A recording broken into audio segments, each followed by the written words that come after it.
Аллахтын алдына барганда биринчи айткан сөзүңүз кандай болор эле?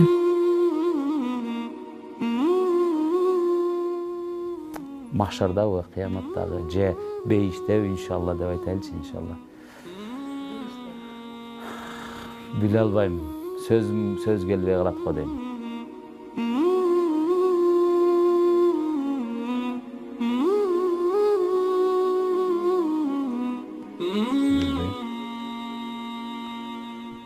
Аллахтын алдына барганда Аллах бизди кечир. Ал убактарда бир нерсе деп сураштагы, айтыштагы мен үчүн бул суроо мындай чындыгында оор бир суроо. Ойлонгон ар бир адам үчүн мен элем ошого жеткирсинчи. Жеткиргенде анан көрө жатарбыз деген айтабыз го.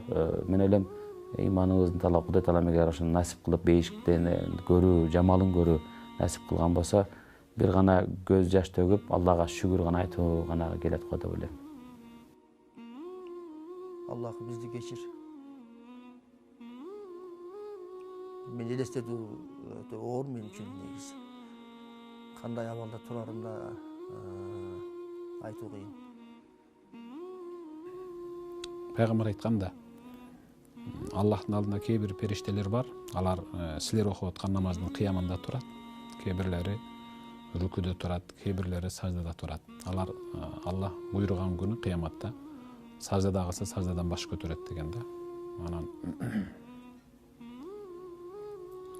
ошондо алар баш көтөрүп ма абаднака я рабби хакка ибадатик. Эй жараткан Алла,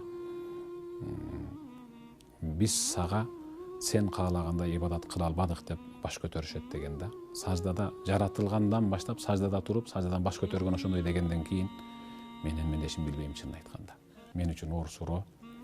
Менин кылган ибадатым, бул жасап аткан дават иштерим эч нерсеге арзыбайт болуш керек. Анткени динде ошондой бир сөз бар.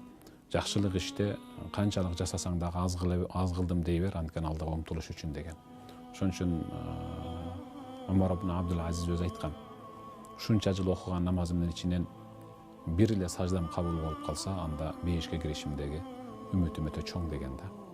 Аллахтан суранарым, бир эле мен эмес, баарыбыздын ошо намазыбызды, саждабызды кабыл кылса, Аллах ошол саждабыз менен мактанабыз иншалла.